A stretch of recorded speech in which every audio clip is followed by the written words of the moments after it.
How did you enter the United States? The manner by which you enter the United States will determine later on in the process whether or not you are eligible to adjust status under 245A.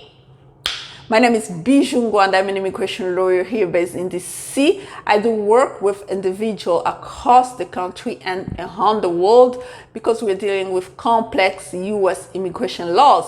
I do take clients who have complex U.S. immigration cases. If you're new to my channel, please go ahead and subscribe. If you're not new, welcome back. Thank you for subscribing. Please don't forget to hit the notification bell so you don't miss any of my videos. If you enjoy the content, please go ahead and share, like.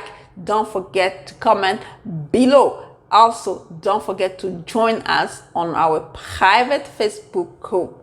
And don't forget to post your first question so that we can be able to assist you as well.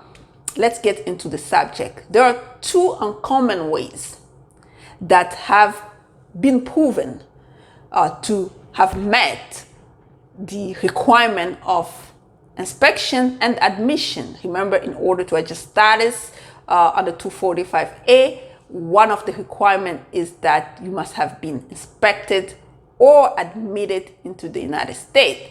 And that's really simple. If you have a valid visa on your passport, valid document, and you get here at the airport, and then you get inspected and admitted. That's simple, right?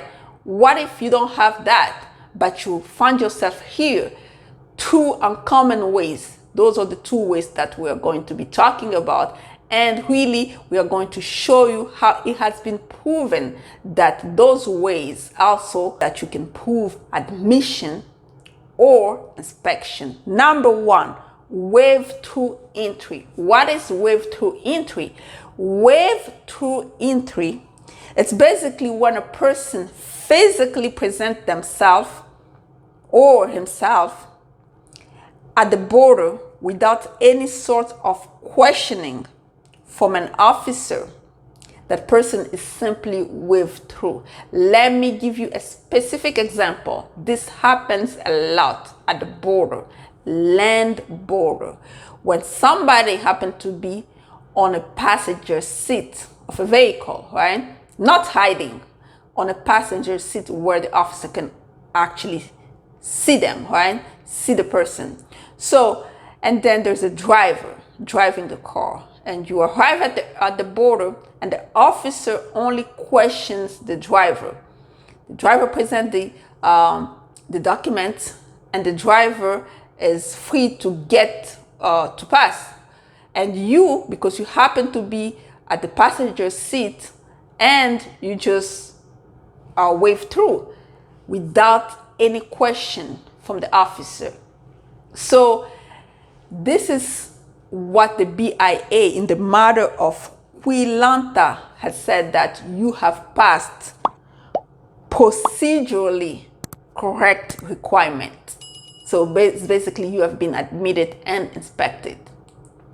How can you prove that? Well, you have to be able to prove it, first of all, by citing the matter of Ngwanda and showing credible testimony from you and from the driver. If you happen to, of course, be at the driver, at the passenger seat, right? If you happen to be in the bus, still you have to be able to prove it by testimony of some people that were with you there, and really, and your own credible testimony with some other documentations that can really support your argument. We can help you do that if you happen to be one of those persons. So you can call my office, 202-751-2180, email bijoux.ngwanda@gmail.com. Consultation fees apply as usual.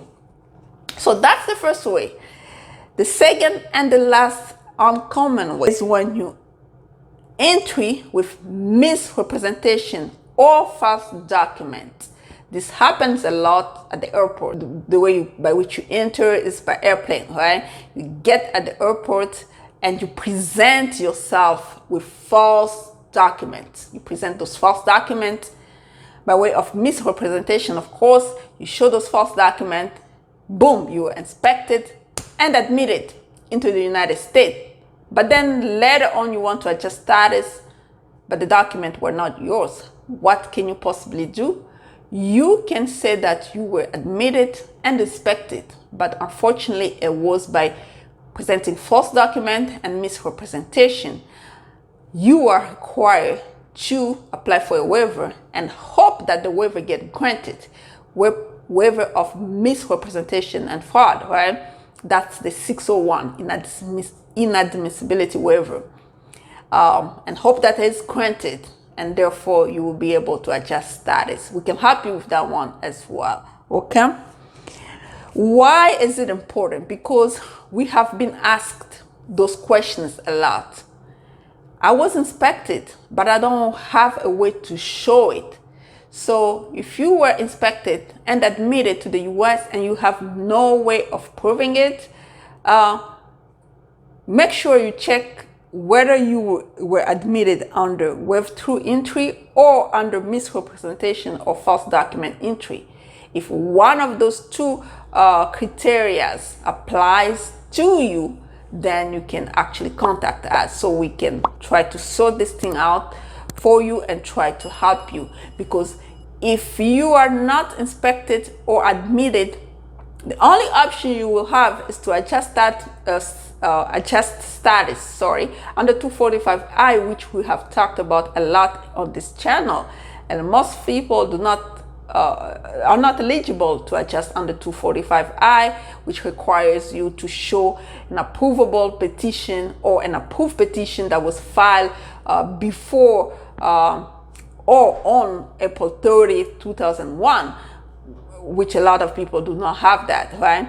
But if those two criteria that I just talked about applies to you, then please try to contact us so that we can help you adjust status. But remember, in order to adjust status, again, you have to have an approved petition, or you have somebody that's willing, qualifying relative, to actually willing to petition for you, or you have an employer willing to petition for you.